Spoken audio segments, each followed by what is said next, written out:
Hello, this is your host, Emily Louie of the Mostly All Figured Out podcast.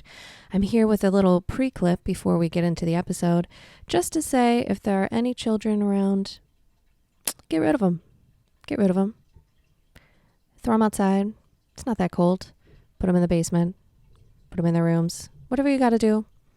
Or put some headphones on. Okay? For this episode, definitely wear the headphones.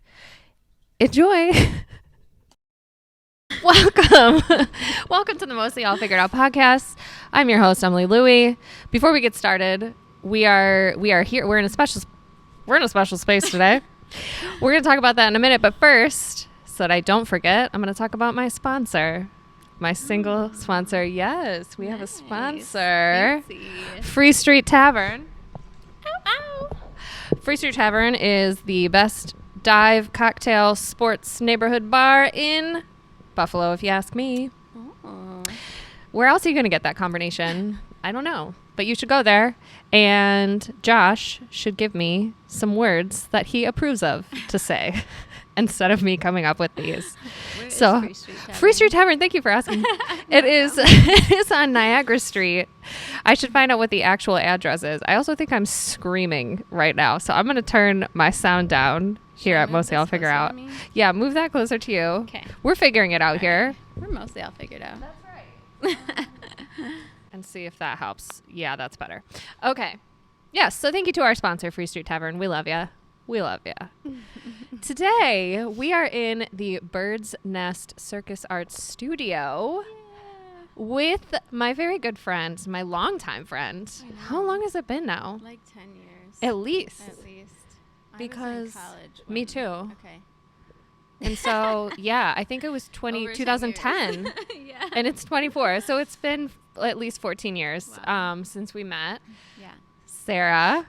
But we just started, before we started recording, I said, how would you like me to introduce you as Sarah Caputi or Sarah Sofia Wilde? So let's start there. Okay. You have many names. Yeah, I do.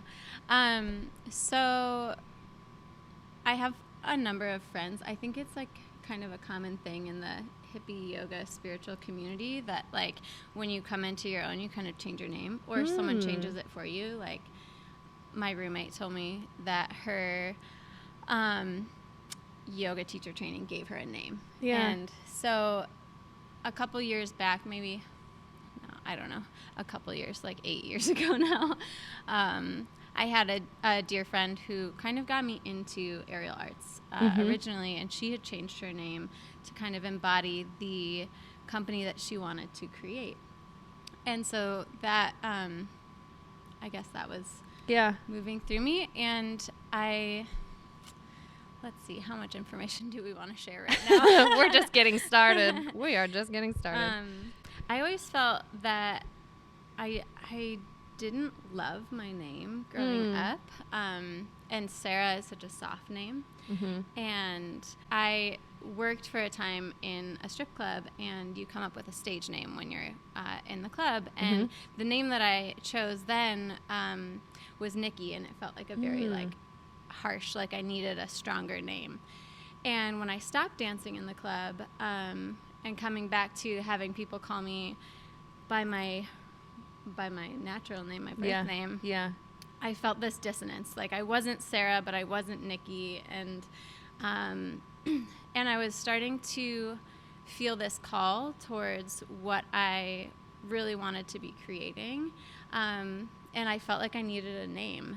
Wilde came to me, and I think part of it stemmed back from Oscar Wilde, and I loved the importance of being earnest. Yeah. I wanted something that came from my heart. I wanted something that felt wild, and so I played for a while with like wildfire, wild, and I always loved Sophia because I went to school for philosophy and philosophia, love of wisdom, and so I just felt drawn to that. And then for a while I thought I will be Sophia Wilde.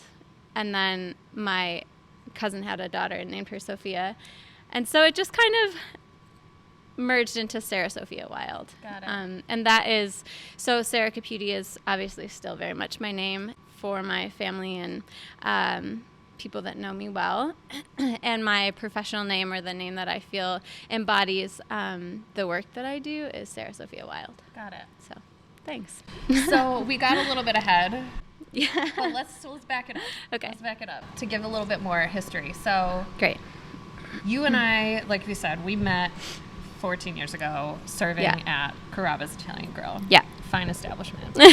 And honestly, like, so great, though. Yeah, like, it was such a family. It really was. Like, I talked to so many people from there. Like, yeah. I talked to way more people that we worked with at Carrabba's than I do people who I went to college with. Yeah, yeah. You know what I mean? Like, there's you, there's Victoria, obviously, like, Dave Gonzalez I do work with now. Like, Meredith was on the podcast. Like, you know, Carlin, obviously, like, there's so many people there that are in my, that, you know, I just know are going to be in my life for a long time. But, that's where we met. And you, I mean, we all evolve and change, you know. Yeah. Hopefully, as we grow. But you have evolved significantly. Very different person than I was then. Right. So can you kind of like paint a picture of who Sarah was when you were first starting to work as a host at Carrabba's? Absolutely. So I grew up very conservative Christian, Protestant Pentecostal background. I went to Buffalo State College, found philosophy and really loved it. And at the time I was in a very, my first like fairly serious relationship that then I got engaged at 21. Yeah. I remember that. Yep. That was wild. Yeah. And, but felt so normal. Yeah, totally. It was like, right. 21 and engaged. Makes sense. Totally. That's how we grew up. Yeah. I want to say, like, it wasn't that I was just, like, raised Christian. Like, I was in it, you know, very, you were, like, grew up, like, believed so fully in that practice. Yeah. And that was a huge part of my identity. Yeah, and then things shifted. Yeah. Things in life happened. And, yeah, I had a major shift in my life that kind of threw everything out the window. And part of that was, a big part of that was that relationship ending and recognizing that the relationship that I was in with this man who I thought was, you know, the one for me and a good Christian man and everyone at church loved him, and recognizing that it was actually a really toxic relationship and that I was becoming a shadow of the person that I was for real. And yeah, I just became so passive and submissive to a person who was so much more controlling and emotionally abusive and what's the word? Dominating. Yeah, and that narcissistic. Yeah. And I know that, like, I wish him love at this point in my life. I can say that. Yeah. And, you know, I know he didn't even realize what he was doing. Yeah. But it was his conditioned behaviors and his upbringing. And, but that I had become so repressed and so submissive and so, just like, had no clue who I was. Yeah. And it was through talking with, you know, I didn't talk about the relationship at all because it was the classic, like, he talked down about all of my friends and my family to the point where I became really isolated all on my own. Yeah. Through his encouragement. Right. And it was finally when I started speaking about the relationship with some close friends that I realized, like, oh, actually, this isn't normal. This isn't just, like, a healthy dynamic between two good Christian people, you know? Yeah. And there was a breaking point, and I ended that relationship, and then it kind of like opened Pandora's box, to be honest, a little bit, and went through this spiral of kind of, sometimes I think it's a little like embarrassing, but it's not now. I used to feel a little embarrassed, but that because I had grown up so conservative. Right. I didn't drink until I was 21. You know, I didn't have sex until I was 21. There was so much of my life that people kind of not really work out the kinks, but they like do the like wild experimenting, when they're younger. Yeah, Exactly. I mean, let's be honest, we still are working through the messing up. Yeah. You don't get it done when you're 16, No. but it was just like all of that Spoiler. was so new to me, and so kind of went like wild for a bit, and then started to find more of who I am. Yeah. Over time. Sorry, I don't know. No, don't apologize. Thank you for sharing all of that. I really appreciate that, because you really have. You've been through quite the journey to be where you are now, and you seem like you are very happy where you are now. Yeah. So I am. What led you here? Yeah, here, like the bird's nest here, or to this place in my life? Yeah, I guess All both. of the above. Both. Yeah. After that relationship ended, I went through a spiral of all the things of like progressively exploring who I am, not really consciously though. Like I will, sleep with people because that's what you do. I will, be reckless with my life because I had no fucks to give at that point. It kind of. So I want to ask you about that. So yeah, great. What do you think it was that, like, if you're willing to share, like the final switch that was like, no turning back now, I'm doing this? Because I feel like it really is, it's a very big change to make from like being so in this world of like conservative Christian life, and then all of a sudden, go all the way over. So what do you think it was in you that was like, I'm just going to try all the things? Was it like, maybe, from the story that you shared and from what I remember from that time, like, was it that you were kind of like disappointed or felt like almost like you had been lied to about what to expect out of life and what it was supposed to look like, and then finding out that that wasn't really it? Did you then say like, well, what else is there? Like, what are the other options? Yeah, that's a great question. So I'll try to, we'll see. I can't make promises about being concise, but I will. No, there's no need to be concise. This is a podcast with long great. form. Yes, we got all day. Well, we don't have all day. Yeah. But like, we got time. We got time. Okay. We got time. Great. Well, the first piece was, like I said, I was in it with Christianity, and it was more than just a religion for me. I felt like I had this personal relationship with God. Yeah. And that's like what they talk about at church, but it really felt like, sorry, I just want to, I felt like I had this very personal, like, God and I were homies, Yeah. And I remember with that relationship specifically, there were so many times where I felt like I prayed and I asked God, like, is this right? And looking in hindsight, I feel like there were insights that I received that actually could have been interpreted multiple ways, but in my perspective at the time, I was like, well, I guess this is a yes, And so there was this feeling of like, God betrayed me. And then immediately the no, God wouldn't do that, it's me, it must have been me, I did it wrong, I messed up. So that was that setting. And then I had a really intense traumatic experience sexually that just threw everything off kilter. And that was like, that kind of wrecked me a little bit for a long time. And it wasn't even,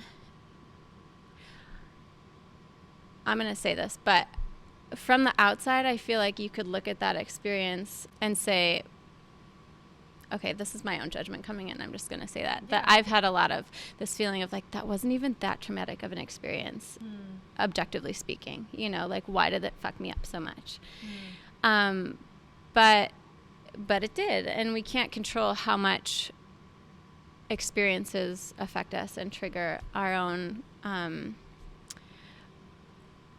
path, and it just completely ungrounded me. I went through like intense depression, disassociation.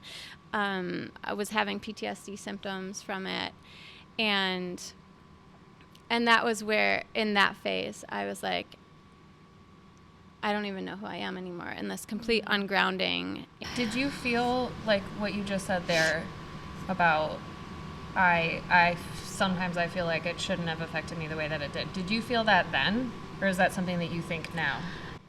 So at the time, I felt so much, because growing up, and this is kind of, I think this is a big piece of why I'm where I am today. Sex was never mine. It was like my body was never really mine. And I've worked on this a lot with, you know, a therapist and coach, but my body and my sexuality, my virginity belonged to God and belonged to my future husband. And that my parents were the guardians of that for most of my upbringing until the point where I meet a man who is to be my husband. You know, like that's kind of, it's not that someone said that specifically to me, but that is the ingrained belief that I carried for so long. Yeah. Because my sexuality was never my own. It's like when that incident happened, I felt like this was all my fault. Right. I caused this. I put myself in a situation that I shouldn't have been in. I shouldn't have been drinking. I shouldn't have been I shouldn't have been testing the line, you know. I should have never been there. It was all my fault. I took on all of that responsibility. So that was very much where I was at the time, and all this shame of like, I ruined myself, you know, because what worth are you as a good Christian woman if you no longer have your virginity? That was such a huge piece of my identity. And I know not all Christians believe that. Sure. But that was so deeply ingrained in me for some reason, that I just felt like, well, I've ruined my life. I'm no longer, I can't even consider myself like whatever, you know? Yeah. And so first it was that shame and that like blame. And then going to therapy, I kind of went to the extreme of like, no, it was rape. You know, like this thing happened to me. I am a victim of this experience, which in a way felt liberating because it took that blame off of me. Like, oh my God, I don't have to feel so awful about myself. Yeah. Which I think is such a common thing for women in that situation. Yeah. Like I can think of at least two other women in my life who have, one in particular, who told me her story many times, and she would still not call it rape. Yeah. It's hard for me to even say but that. I don't even think that I had to tell her like that's what that is. Yeah. You know? Yeah. And it's really hard, but I think it is I think women, especially women who grow up in the Catholic or Christian faith, it is. It's like you said, it's not ours. Yeah, right. You know? Right. So that was that experience. And then since then, I've been doing a ton of work, especially this past year has been a lot of internal work with my own sexual blockages. Which I really want to talk about that. Yeah, I want to talk about that too. Yes. But since I've been doing all this work with my own sexual blockages, that is where this piece, and I recognize that it is a young part of mine that is like, you didn't have anything bad happen to you. Stop being dramatic. Right. That's the voice that comes up that says like, it's not really. And so that's a piece that I'm working with of like, you know, it wasn't violent. It wasn't, you know, there's all these boxes that I can say like other people had it so much worse. And that is the voice that's like, it wasn't that bad. Right. Why is it such a big deal? Right. And that's the question that is coming up as well when I recognize that I've had a lot of walls around my own sexuality, and that I have had difficulty exploring sexuality when these triggers have been coming up a lot the past like really two years or so is what I've been really diving into them. That's where that voice comes up of like, objectively it wasn't that bad of an experience, even though my therapist will say you can't quantify, everyone's experience is different. Absolutely. And everyone, you know. Yeah. And I think too, like we carry so much in our DNA as well, whether it's from, you know, past life, if you believe in past lives, or if like just ancestrally. Like I've had a lot of sexual trauma in my family line as well. Wow. And so it's like I am now from this higher outside perspective recognizing that like some of the trauma that I'm working through in my own body is actually not even mine. It's like passed down and carried. Wow. And that is like part of what I think amplifies it. Yeah. Plus my childhood conditioning, plus blah, blah, blah, all the things, you know, so. How did you discover the knowledge of the fact that you have ancestors who have dealt with this as well, and how did you start to learn that it's something that you're carrying and you're processing on their behalf, really? Yeah, okay. We're going to get a little weird here. Let's do it. So, I mean, so I've heard bits and pieces from family members about things that have happened, things that have been alluded to that weren't outright disclosed. And then I've also had things that were outright disclosed to me about my family. And on top of that, so I started doing this self-pleasure practice, which has been... The way I said that. Fun. More. Yeah. So wait, let me preface this first, Okay. because I think it's important. So I've been doing this like sensual movement work for a while. So Yeah. I worked in the strip club, and then I started teaching pole dance, and then I started teaching like sexy dance, and I do burlesque, and I do all these things where I'm like outwardly performatively sexy, doing sexy things. Like Right. you might think like, oh, she's so in touch with that part of herself, you know? Yeah. But a lot of it, and I felt really like, yeah, I know how to be sexy. I can do that. Like, I love that. It feels really fun. It feels enjoyable, empowering, blah, blah, blah. Let me share that with people. But don't ask me about sex. Like, I don't want to talk about that. You know, like, that's separate. And Wow. I distinctly remember, I mean, it goes through waves Yeah. for me. But I distinctly remember during the pandemic, or maybe it was a little before, at one point I was like, okay, I'm going to create this coaching program, and I'm going to help women get in touch with their sexy, you know, and like whatever it was, I was trying to cultivate this program, and it felt so, I remember seeing something about like masturbation and self-pleasure, and I was like, no, that's not what I'm doing. I'm doing like sexy dance, sexual, like sensual movement. It's like, we're going to feel sexy, but that's not a part of it. That's like a separate thing, you know? And it felt so different for me. Yeah. Because I had all these blocks that I wasn't Right. fully even conscious of. I'm like, Yeah. no, I don't have problems with that. Sounds very chill. Not me. All of it. I'm totally cool with this stuff. And then I wasn't. And then it started coming up in my face. And during the pandemic, I don't know why, but like during the pandemic is when it really started getting triggered again of like, oh, actually, I don't even want to have sex. I don't want to like, you know, I hear someone talking about sex and my body goes like this. And like, I'm like, ew, like getting triggered in ways that, you know, I used to be able to talk about sex more. And so I was kind of like, what is this about? What's going on? And on top of that, because we were in a pandemic where we weren't doing anything, and I'm sitting on the couch eating, you know, chocolate and whatever I wanted, and then I was like, oh, now I don't even feel sexy. Like, I don't feel like I can guide other people in how to move sexy because I don't feel very sexy. And so I had this insight come in of like, oh, I'm having to take these steps backwards so that I can learn how to share this with people that are not already in touch with that part of themselves. And that felt really powerful. Yeah. But yeah, in that process, I've been working through a lot of like deep triggers around like my own sexuality. And I don't remember what caused it, but I found something shifted in my like, ew, I can't piece, partly because I think I'm looking at it. And I found this woman on Instagram who does she does like self-pleasure coaching, and she talks about how sexuality is like a spiritual experience. And I think growing up religious, like masturbation is a sin, and thinking about sex is a sin, and like all these things until you're married, and then you should be expected to do everything perfectly just the way your husband wants. And for men too, you know, like don't do it until you're married, and then you get to do whatever you want, and your wife should just like be on board and everything should be great, you know? But she talks about like reclaiming your sexual power, and that like that sexuality is a piece of our divinity, that it actually like is a divine channel. They talk about the womb. Ow, sorry. I'm too Italian. It's showing. I know. No, it's good. But they talk about, especially in womb-bearing humans, that the womb is a portal to the divine, because we call in spirit and we create life and then we birth it out.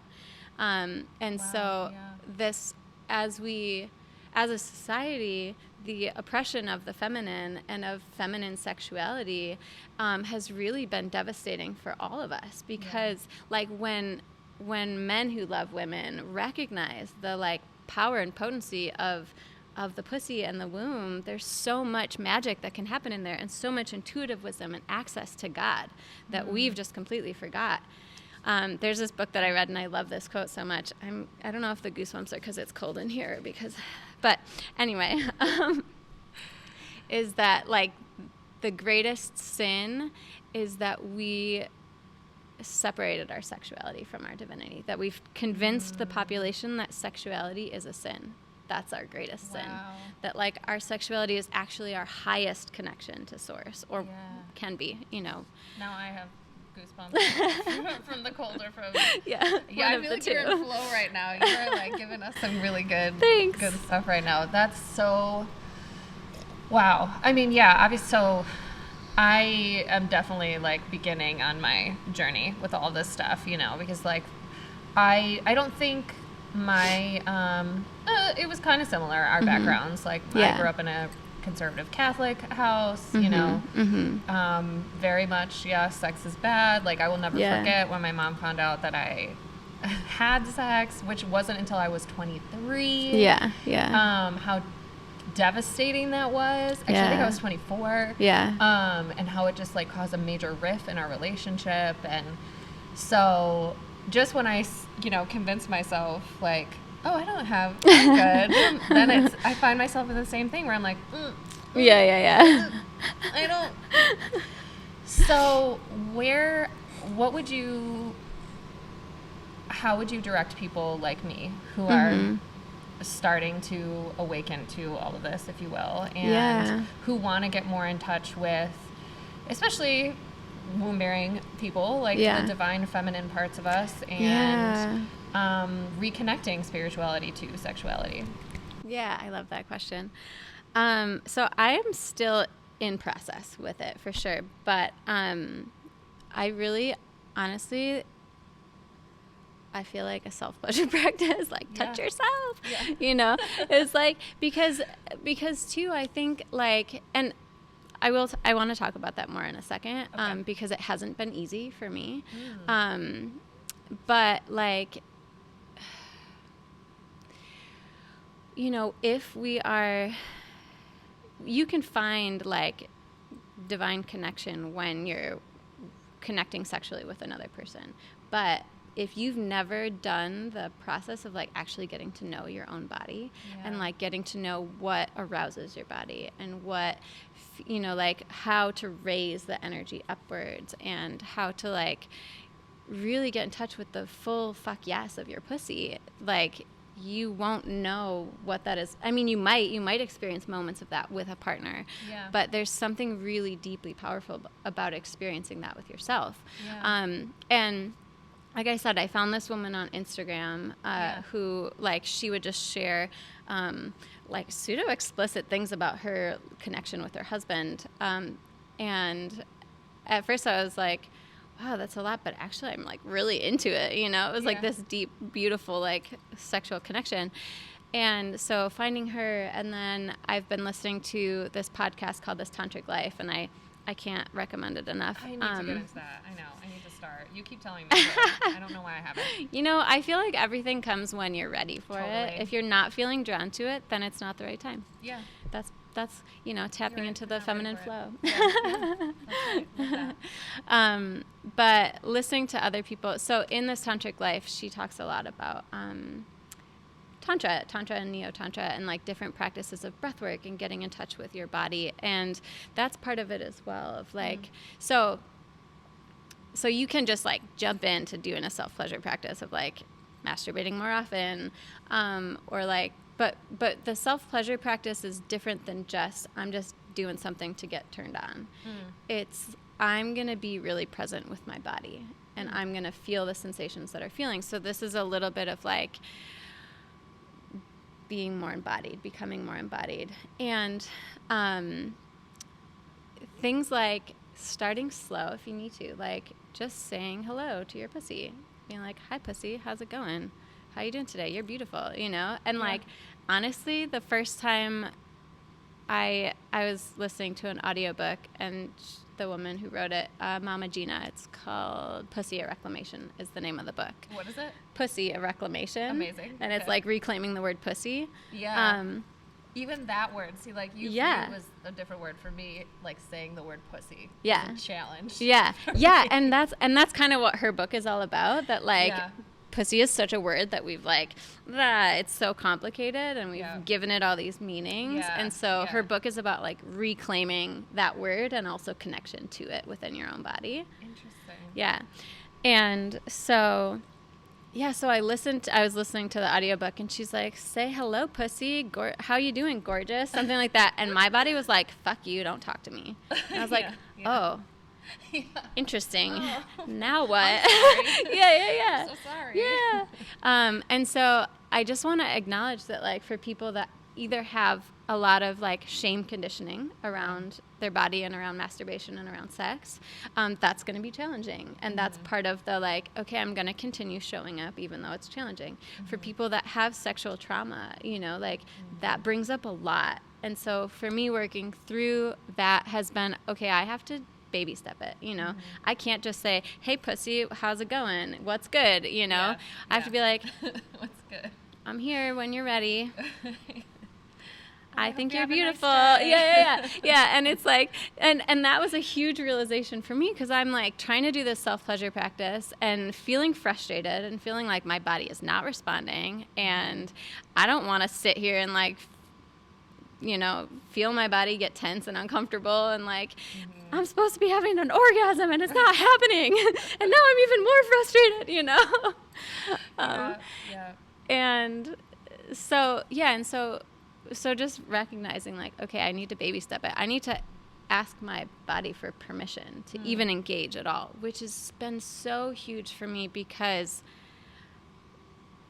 consent is such a big, like, that is kind of the work that I'm doing in my own body, is that like I've lived so much of my life just like unconsciously doing things that I wasn't fully consenting to, sexual or not, like it's the people pleaser that's like, I need to always say yes, even though all of me is screaming no and I can't say it, and that like, I had this one triggering traumatic experience, but that shaped so many of my other sexual experiences of like so many spirals of getting into situations with people that I did not want to be in, but I couldn't bring the no out of my voice. And so this healing journey I've been learning is really about like honoring my body and telling my body that like, you get to consent. Like, I have to ask you for consent to touch myself. And that is just like mind blowing to me. Like, oh, I didn't know that was a thing, And then when like, so this is something that in Mama Gina's book, she talks about when you tune into your pussy wisdom, it's like your turn on is such a huge guide. It's like a way that we can make decisions. Even little things like, someone asks you, do you want to come to breakfast with me? If your butt, like, maybe you don't feel it in the, on your clit, but, but you might, like maybe there's a little zing of like, ooh, I want to do that. Or like, no, I don't want to do that. And like listening to our intuitive body wisdom is so powerful when we learn to tap in, but we've learned to shut it out. Sorry, background noise if this is. No, I can't stop. I love it. There's a lot of energy. There's a lot of energy here. It just flows out of me. The Holy Ghost. She's back. She lives in my pussy. Sorry, Mom. Let's talk about your mom for a second. Can we talk about your mom? Yeah. How is, like, obviously your family knows about like your experiences. Parts of and stuff, right? They will now. Right? Yeah. So how, like, what is that like? What is your relationship like with your family? So it's interesting. Particularly my mother is very, still very like tied to her Christian faith. I've had girlfriends in the past, and, I still consider myself bisexual, and for my mom, that's a very challenging thing as well. And when I had my first girlfriend, she I remember her having multiple intense conversations of like, you know, like, I love you, but you're choosing to go to hell. And you know, and I knew where it came from. It came from this place of like, I'm your mother and I love you and I want you to go to heaven when you die. Like, I care for your eternal soul, you know? And so I'm like, I understand. I love you. And like, this is not what I believe. This is, you know, well, at the time, actually, I was wrestling with it because I was still kind of 1 foot in, 1 foot out with Christianity. Yeah. And, you know, and I was like, but I don't understand. And you asked earlier, like, what caused that shift? And this was a piece of it, too, of, like, I don't understand how, like, God can be love and can also be so condescending and critical and judgmental of people that are just people, you know, like, of like, I went through this crazy experience. I can't stand the sight of men. I'm finding love and connection from women. And these women are beautiful, amazing, like caring people. How can God say that that's wrong? You know, when like the people that I grew up with felt like they were shunning me, you know, there was this disconnect there that I was like, that doesn't resonate with me. And then my mom coming in and being like, I love you, but, you know, like, you could be lesbian and just not sleep with women. That's fine, right? And, and we had there was this moment where she was like, I feel like you're pulling away from me. And I was like, well,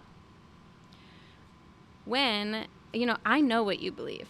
I know that's not changing. You can continue to believe that until the day you die. But when you come at me with, you're going to hell, you should change, then I don't want to tell you when I struggle in my relationship because you're just going to cheer, you know, like if I'm having a difficult time in my relationship and I think I'm going to break up with this woman that I care so deeply about, like you're going to be happy and that makes me feel unsafe to share with you.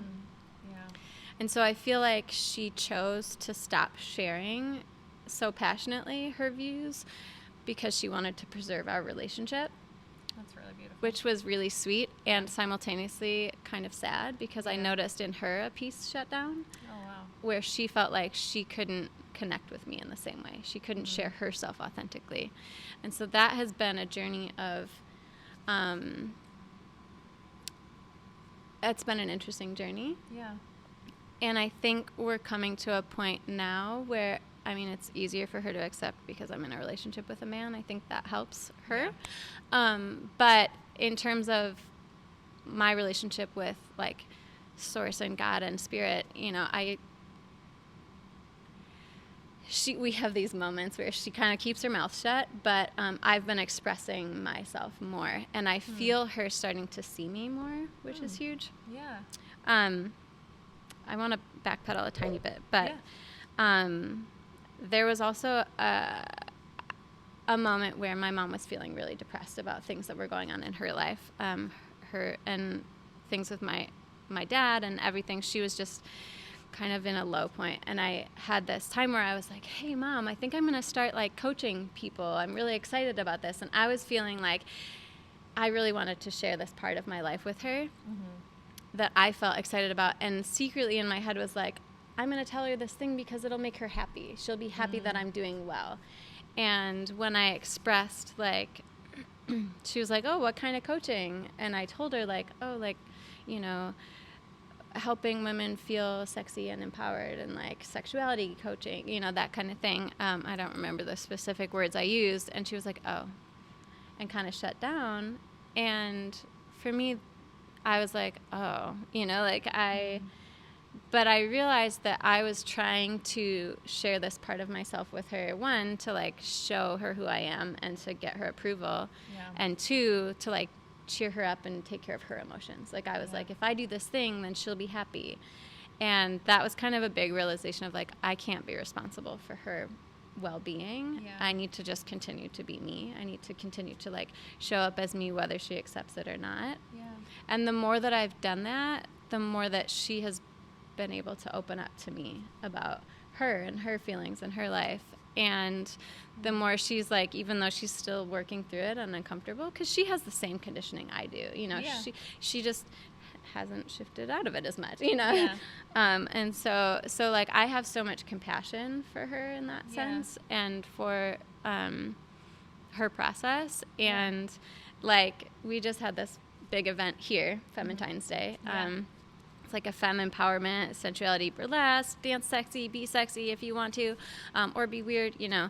I want so bad to be in a different place so that I can do that and not be terrified. Yeah. That's okay. I think you will be. I hope so. I really hope so. But it's amazing too, because I had a couple new people show up that were like, I'm kind of terrified but kind of curious. Yeah. And then they left and they're like, I'm a changed woman. And I was like, yes, this is all I want for people.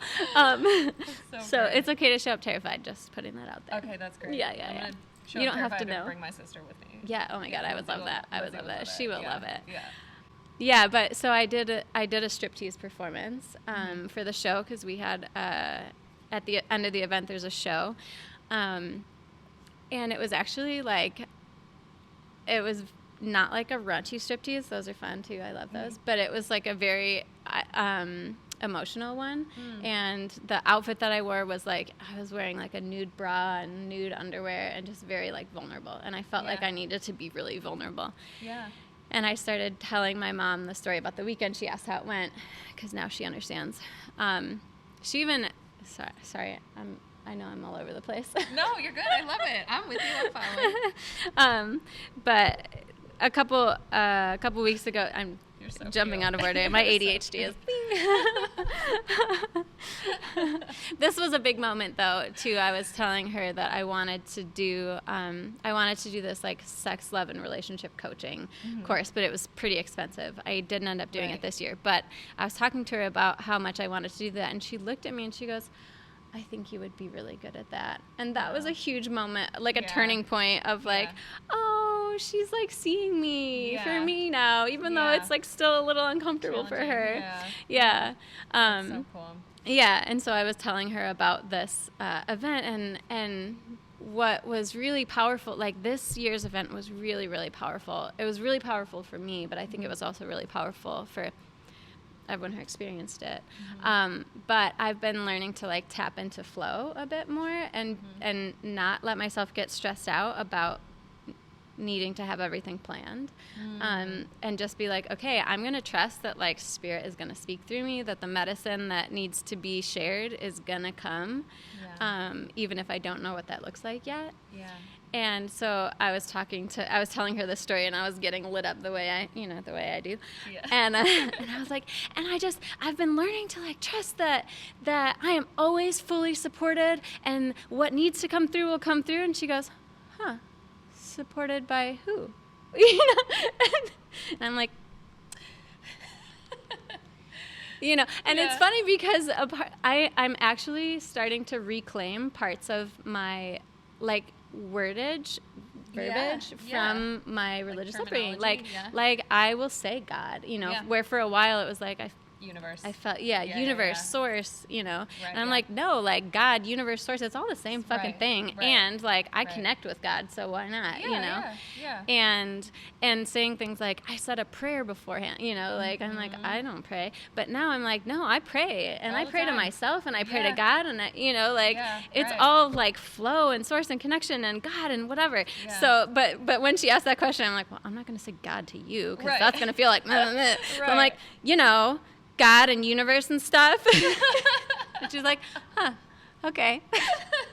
So there's still this part that's like, stuff,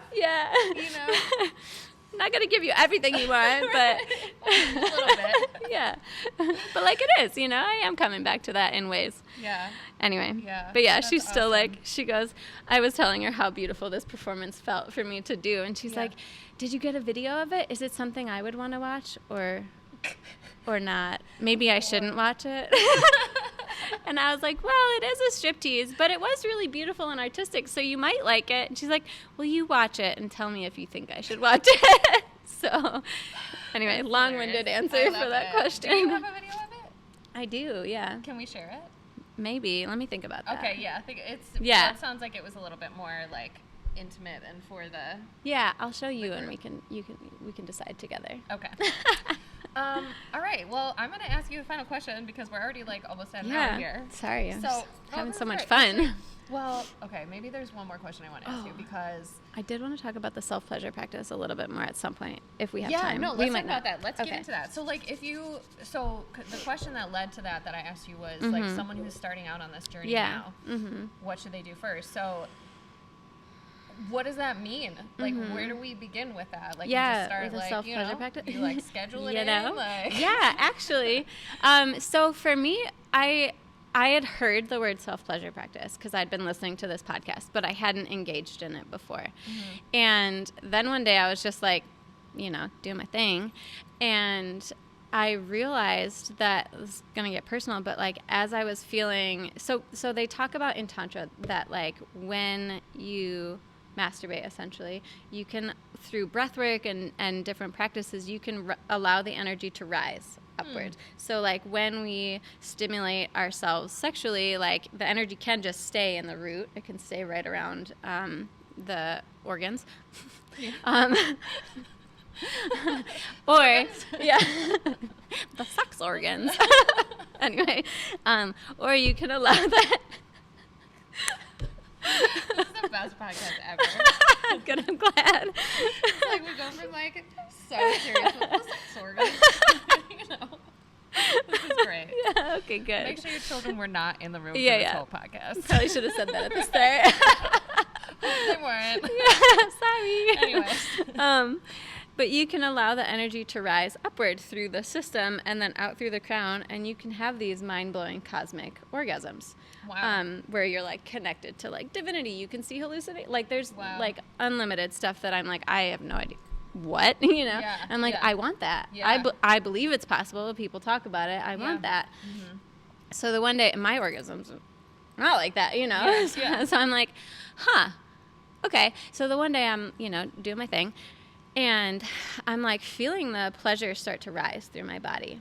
And it hit a point where it kind of got up towards my heart, and then it just shut off like a kill switch. Wow. And that has happened to me before with orgasms sometimes, of like it starts to get towards climax, and then it just shuts off and my body goes numb. Oh, wow. But that moment when I was doing it with this conscious awareness that like, oh, people can, like, you can allow your energy to rise, and it can be more than what I've ever experienced. That was a realization of like, oh, I think I have some walls here around pleasure, around my own pleasure, around accepting that like I can have pleasure. And then immediately the thought, I was like, I should probably work on that. And then immediately the reaction of like one of my parts was like, I don't want to do that, and I definitely don't want to do that with anybody else. Nobody else is going to go there with me. And I was like, oh, interesting. There's like some vulnerability in there of like, I can't be, because if I allow myself to really tap into my deep, deep pleasure like that, that is so fucking vulnerable and so fucking open. And I have so much fear. And so I was like, oh, okay, maybe I should actually try this self-pleasure practice thing. And so as I was saying, I think the first step is just tuning into your body. Like, what is your body feeling? Can you be present with your body when pleasure is present? And it doesn't even have to be sexual pleasure. It can be, oh my God, this tea is so good. How does that pleasure feel? So starting to tap into the sensations of your body. That's like embodiment 101, I feel. And what's then, the best way to do that? Like, even if you're talking about like tea or drinking like a good cup of coffee or having like a really nice dessert or something like that, like how do you feel that in your body? For someone who has no clue what that means. Yeah, good question. So part of it is like a little bit of mindfulness, a little bit of like take the intentional space. Like when you're drinking your coffee, can you slow down for a second and say like, am I enjoying this coffee right now? Or am I just getting the caffeine? And if I am just getting the caffeine, that's okay too. Do I enjoy the feeling of the caffeine? Like, how does that feel in my body? Can I tune into, okay, and this is like, just like I feel like the first time I ever heard people talk about meditation, it's like, can you feel the air going through your nose and down your, Right, And so it's like a little bit of that practice of like, what does my body actually feel? Because a lot of us are so shut off to actually feeling and like connecting our awareness with our feeling state. And so like, what do I feel in my belly? Right. What does my belly feel like right now? Is it warm? Is my heart beating really fast? Yeah. Am I, Am I shivering because of pain? do I feel pain? And so so tuning into that and doing things like talking to your pussy and see what happens when you do that. Like, do you have a shutdown reaction that happens? Do you have anger that comes up? Do you have discomfort? Do you have excitement? Like if you say, hey pussy, do you get like tingly and warm down there? That sort of stuff is kind of some of the baby steps. Yeah. And then in terms of doing, there's lots of different techniques and practices, and take a course if you want to. But things like you might have go-to methods that you use just to like, knock a quick one out or whatever, get a little bump. Sorry. And so the intention is to like not go to those defaults, but to be really present with your body and like move slow and notice like, what does this feel like when I do this movement? Can I feel like I don't know how much graphic I want to get into right now, but what has been really powerful for me, and TMI warning, but is sitting in front of my mirror while I practice, because I have had so much shame around masturbation in general, and like, I don't know, that's not, it reminds me of like the old school, the like in the 60s or whenever that like was popular, like the women would all get together with their little hand mirrors and look at themselves. But there's really something so powerful about like watching your body react, and noticing, because for me there was this like, when I do this physical thing, I notice that my pussy physically reacts in this way, like, oh, interesting. I've never like noticed that, and trying to like uncover what actually does feel good in my body and can I breathe through it. And like I said, for me it's been interesting and challenging. And you asked earlier about like, how do I know that I'm carrying that in my line? Is that this is going to be whatever. That like my practice right now, because I'm still very much working through it, hasn't been like mind-blowingly positive. It's been challenging, and it's been bringing up a lot of like, for me, I'll be like doing the practice and I'll see family members, like I'll see a relative and I'll like feel the experience of like, oh, their disempowerment. And I'll feel like, oh, like all this like rape trauma that I'm working through in my own pussy of like, when I start to like hit a place in my body or I feel a sensation, and then it's like all of this rage comes up and I need to go like, I do a lot of visualization, so this isn't crazy for me, but like I'll go and like destroy the, scene and like fight for that family member and like, whatever. And so it's been this meditative plus physical. Not everybody has to have that experience. I don't want to scare people away. Right.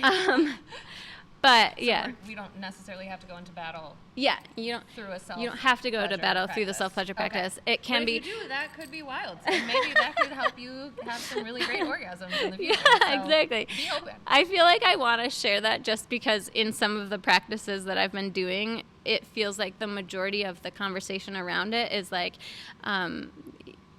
the pleasurable experiences. Right. And that has been a little interesting for me to navigate of like, oh, but I'm not having that same experience. I'm actually having a really challenging experience, and like that's okay too. So anyway, it's the beginning. Yeah. Well, thank you for sharing all of this. Yeah. Thanks for listening. I've gotten a lot of this conversation. Okay, cool. I feel like in my head I have like a task list of items that need to get done. So the last question that I ask all of my guests is, let's imagine it's your final day on Earth in this body. And you have had a very fulfilling life. You've gotten to do everything you wanted to do. You have wonderful relationships. Like, you're very happy. You feel like this is the right time. It's okay. What are the 3 lessons, if you could only leave 3, that you would want to leave behind with the next generation? I like that question. I don't want to breathe right into the microphone, but I needed a deep exhale. That's right. We all Yeah, so good. See? You're already doing it. Tapping into your embodiment. That's right. That's right. Okay, the first one, definitely, I would say your pleasure is your power. And that it's okay, like, it's okay to feel your pleasure. That would be number one. Let's see. I love that. I love how, just a quick aside, like, I love how I've done this question for every episode of season 2 except for the first one, and everyone's has been different. There's not been a single repeat. Yeah. Like, I really thought a lot of people were going to say the same thing, but no. Yeah. I love it. That's cool. That's cool. Yeah. Because we all have different medicine to share. Exactly. That's exactly right. Yeah. Yeah. The second thing is, I would say that everything in life is a teacher. Every experience, every decision, you know, I think it's easy to get caught up on, like, if I did the right thing, or if I made the right decision, or if I'm not where I'm supposed to be, or blah, blah, blah. But every experience that we have has medicine to share. Yeah. And we can, there's always something to learn. Even, you know, like my self-pleasure practice, being uncomfortable is medicine. It's a teacher. It's showing me some place where I can grow more. You know, the traumatic experiences that I had in my past and have been such a huge catalyst for where I am today. That I don't know if I would, I mean, I think I would still be here in some variation of this, but, you know, like, and that was me doing my best at the time with what I had.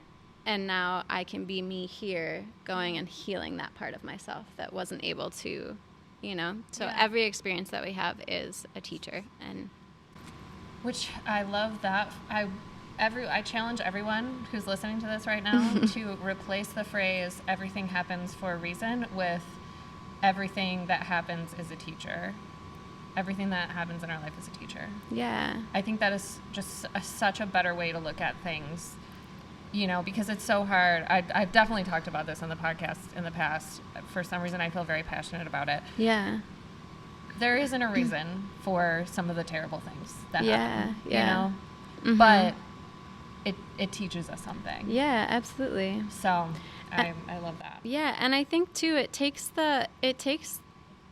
us out of the powerlessness, because when we say everything happens for a reason, that means everything happens to us, and we are just victims of the experience.